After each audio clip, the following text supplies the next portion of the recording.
Varicose veins కి సరైన చికిత్స కోసం సంప్రదించండి ఎవిస్ హాస్పిటల్. నమస్కారం. కార్తీక్ పురాణం 24వ అధ్యాయంలోకి వచ్చాం. అంబరీషోపాఖ్యానాన్ని తెలుసుకుంటున్నాం.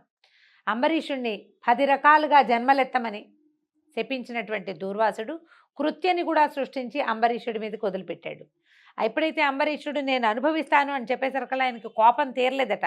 ఇంకా పెద్ద శాపం ఏదైనా ఇవ్వాలనుకుని మళ్ళీ నీళ్లు తీస్తుండేసరికల్లా ఆ సమయానికి అంబరీషుడి పూజామందిరంలో రేఖామాత్ర స్వరూపంలో చిత్రించబడినటువంటి సుదర్శన చక్రము ప్రాణం వచ్చినట్టుగా లేచి బయటకు వచ్చేసింది.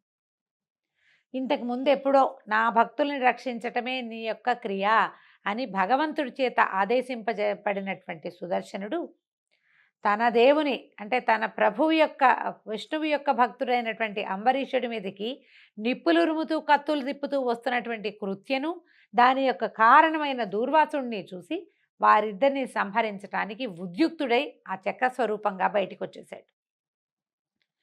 1000 పళ్ళుంటాయట ఈ సుదర్శన చక్రానికి. 1000 పళ్ళలోంచి ఒక్కొక్క పంటలోంచి కొన్ని వేల సూర్యుల కాంతి వంటి అగ్నిరవ్వలు చిమ్ముతూ సుదర్శన చక్రం ఈ అంబరీషుడి మీద నుంచి కృత్య మీదకి లంఘించింది, కృత్యను సంహరించింది. ఈ కృత్య కత్తులతోటి అంబరీషుడి మీదకి వచ్చింది. అంబరీషుడు దుఃఖోద్వేగంతో కూలిపోయి ఉన్నాడు. ఈ కృత్యను సంహరించినటువంటి సుదర్శన చక్రాయుధము అంబరీషుడు మన దూర్వాసుడి వెనకాల పడింది. దూర్వాసుడు అయ్యో ఇంత పని చేశాను, ఈ పారణ ఈయనకి దూర్వాసుడికి కోపాన్ని కలిగించింది, బ్రాహ్మణాపరాధం చేశాను, తద్వారా దైవాపరాధం జరిగిపోయింది, నేను ఇంత పొరపాటు చేశానే, బ్రాహ్మణ శాపానికి గురయ్యానని దుఃఖావేశంతో కూలబడిపోయాడు. ఆ తీసుకున్న 3 ఉద్ధరణల నీళ్లు తప్పిస్తే ఇంకా ఆహార స్వీకారం చేయలేదు. ఉన్న బ్రాహ్మణ్యమంతా ఎంతోమంది ప్రజలు, తర్వాత బ్రాహ్మణులు, పండితులు, ఋషులు, మునులు, ఎంతోమంది తాపసులు, ఈ సమారాధనకు వచ్చిన వాళ్ళంతా నిర్ఘాంతపోయి చూస్తూ ఉండగా సుదర్శన చక్రాయుధం దూర్వాసుడి వెంటపడింది. తన మీదకి నిప్పులు రూతూ వస్తున్నటువంటి సుదర్శనాన్ని చూసేసరికల్లా దూర్వాస మహాముని ప్రాణభయంతో పరిగెత్తాడట. ఈ ప్రాణభయం ఆయన పరిగెత్తి పరిగెత్తి ముల్లోకాల్లో ఉన్న అందరూ దేవుళ్ళని చూశాడు, నన్ను రక్షించండి అని. చక్రానికి ఎదురొడ్డి నిలవలేకపోయాడు. కైలాసానికి పరిగెత్తాడు. పరమేశ్వరుడు అన్నాడు, సుదర్శన చక్రాయుధాన్ని ఆపగలిగే శక్తి నాకెక్కడిది, నేను ఆపలేను. నువ్వు ఏ పొరపాటు చేశావో, ఎందువల్ల ఆయన్ని వెంటపడ్డాడో, చక్రాన్ని ఎవరు ధరిస్తారో వాడు ఉపసంహరించగలడు. ఎవరు ధరిస్తారో వాళ్ళు చేయగలుగుతారు ఉపసంహారం, నేను ఉపసంహరించలేను, నువ్వు నా దగ్గరికి రావద్దన్నాడు. అక్కడి నుంచి బ్రహ్మలోకానికి పరిగెడితే బ్రహ్మదేవుడు కూడా అదే బోధించాడు. ఈ చక్రం ఎవరితోటి సంధించబడిందో వారి దగ్గరికి వెళ్ళాలి కానీ నువ్వు ఇతరులని అడిగి లాభం లేదు అని. అక్కడి నుంచి ఇంకా ఈయన వైకుంఠానికి పరిగెత్తుకుంటూ వెళ్ళిపోయాడట. ప్రతి వాళ్ళు మేమేమీ చేయలేమన్నారు. అయితే భగవంతుడు భక్తవశంకరుడు. తన వల్ల అపరాధం చేసి అంటే ద్వాదశి పారాయణ కోసం అపరాధం చేసిన అంబరీషుడిని రక్షించటం కూడా తన కార్యక్రమంగానే భావించిన భగవంతుడు ఎలా భక్తులను రక్షిస్తాడో ఈ కథ ద్వారా మనకు అర్థమవుతుంది. చివరికి ఇంకా రక్షించగలిగే వాళ్ళు ఎవరు లేరని తెలుసుకున్నటువంటి దూర్వాసుడు పరిగెత్తుకుంటూ వైకుంఠానికి వెళ్ళాడు. ఓ మధుసూదన, ఆర్తత్రాణపరాయణ, జగద్రక్షక, నువ్వు తప్ప నన్ను కాపాడగలవారి ముల్లోకాల్లోనూ ఎవరూ లేరు. సుదర్శన చక్రం నన్ను సంహరించడానికి నా వెంటే వస్తోంది. భక్తాగ్రగణ్య, భక్తత్రాణపరాయణ, శరణు శరణు అంటూ పరిపరి విధాలుగా మహావిష్ణువుని ప్రార్థించాడట. నీకు ఇదేమి లెక్క అని అడుగుతున్నాడు దూర్వాసుడిని విష్ణువు. ఇంత ఆవేశమా? సత్కార్యాలను సానుకూలం చేసి సఫలం చేయించవలసిన భాగవతోత్తముడివి కదా, నువ్వేం పనిచేశావు? భక్తులన్నా భక్తుల చేష్టలన్నా నాకు పరమ ప్రీతి అని తెలుసు కదా.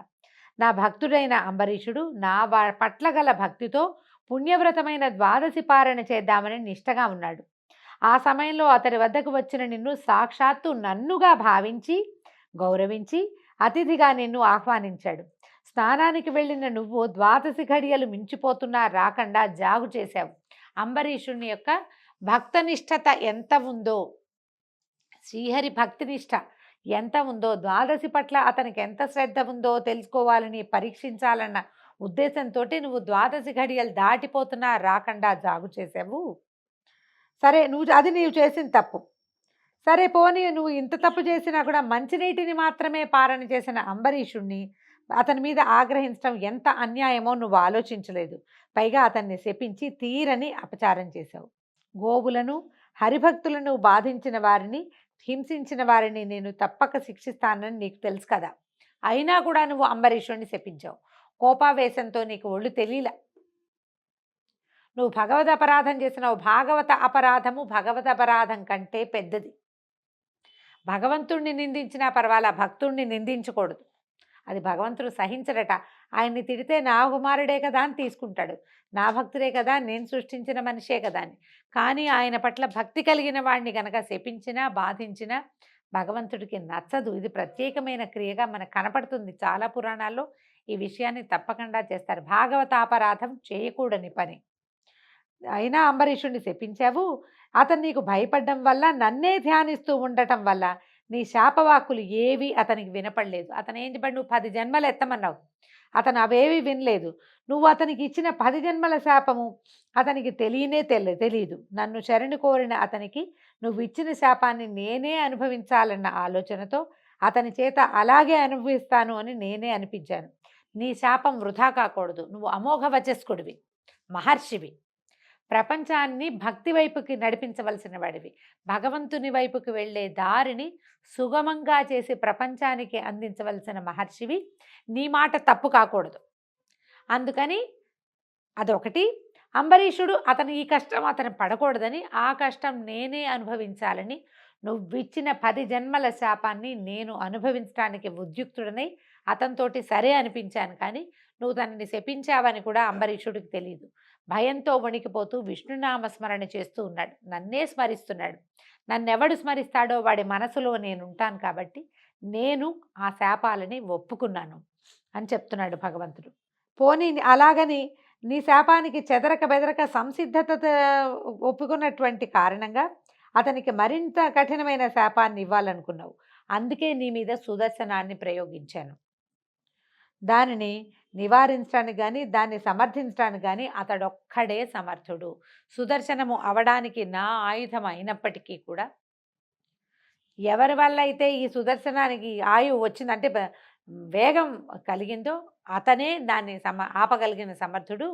భక్తుడికి ఇబ్బంది అయింది, అతను భక్తితో పర్వాలేదని ఒప్పుకుంటే నీకు ఆగుతుంది ఆయుధం, లేకపోతే అది ఆగదు, నీ ఇష్టం అన్నాడు. నువ్వు అంబరీషుడికి ఇచ్చిన 10 జన్మలను లోకోపకారం కోసం నేనే ధరిస్తాను. మొట్టమొదటిదైన చేవరూపాన్ని ధరించి సోముకుడనే రాక్షసుని సంహరించి వేదాలను రక్షిస్తాను. రెండోదైన తాబేలు రూపాన్ని ధరించి దేవదానవులు క్షీరమధసాగర మథనం చేసేటప్పుడు మందరగిరి పర్వతాన్ని నా మూపున ధరించి నీటిలో మునిగిపోకుండా కాపాడుతాను. మూడోదైన వరాహావతారం ఎత్తి హిరణ్యాక్షుని వధించి అతను చాపలా చుట్టి పట్టుకుపోతున్న భూమిని రక్షిస్తాను. ఇక 4వదైన వికృత రూపాన్ని ధరించి నరహరిమూర్తినై హిరణ్యకశిపుని సంహరించి అతని పుత్రుడైన ప్రహ్లాదుని రక్షిస్తాను. 5వ జన్మగా మరుగుజ్జు అవతారంలో వామనుడనై బలిచక్రవర్తి యొక్క గర్వాన్ని అణుస్తాను. 6వ జన్మలో జాలిలేని బ్రాహ్మణునిగా పరశురామావతారం ఎత్తి మదోన్మత్తులైన భూపతులందరినీ సంహరిస్తాను. 7వ జన్మలో ఆత్మజ్ఞానము లేని క్షత్రియుడిగా రామావతారాన్ని ధరించి రావణ కుంభకర్ణులను హతమారుస్తాను. 8వ జన్మలో రాజ్యం లేని రాజుగా కృష్ణావతారం ఎత్తి కంసుని సంహరిస్తాను. 9వ జన్మగా పాషండుడినై బుద్ధావతారం ఎత్తి పాషండమతాన్ని బోధించి అహింసా సిద్ధాంతాన్ని లోకంలోకి వ్యాప్తి చేస్తాను. ఆఖరిదైన 10వ అవతారంలో పాపాత్ములను మోహింపజేసే కల్కి అవతారం ఎత్తి దుష్టులను దునుమాడి ధర్మాన్ని చక్కగా ప్రవర్తింపజేస్తాను. దూర్వాస మహాముని, రుద్రాంశ సంభూతుడిపైన నీ నోటి వెంట కోపావేశంలో వచ్చిన శాపవాకులైనా వృధా కాకూడదని ధర్మ సంస్థాపన కోసం నేను భువిలో దశావతారాలని ఎత్తి లోక సంరక్షణ కోసం నా భక్తునికి ఆ శాప ప్రభావం తగలకుండా ఉండటం కోసం వ్యవహరిస్తాను. పరమ భాగవతోత్తముడైన అంబరీషుని గుర్తించి ఆగ్రహావేశాలను దుడుకుతనాన్ని తెలుసుకొని అతన్ని శరణు వేడుకోమని శ్రీహరి దూర్వాసుని హెచ్చరించి పంపించాడు.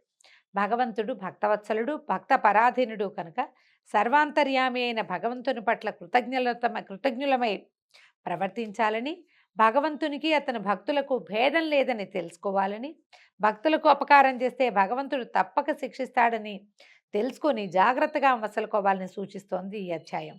ఇంకా తన కోపమే తన శత్రువు అన్నట్లుగా అంబరీషునిపై కోపగించినందుకు సుదర్శనుడి కోపాగ్నికి గురి అయిన దూర్వాసుని వలన ఇది తెలుసుకోవాలి. కోపహ సుదుర్జయ శత్రువు, జయించరాని శత్రువు. మనకి అరిషడ్ వర్గంలో రెండోదైనప్పటికీ కోపం చాలా పెద్ద శత్రువు. అంచేత ఈ రకంగా మనం క్రోధాన్ని కంట్రోల్ చేసుకోవాలి, సరిగ్గా ఉండాలని, భాగవత అపరాధం చేయకూడదని ఈ అధ్యాయం తెలియజేస్తుంది. దీంతో అధ్యాయం పూర్తయింది. రేపు ఉదయం మళ్ళీ ఇంకొక అధ్యాయంతో కలుసుకుందాం. నమస్కారం.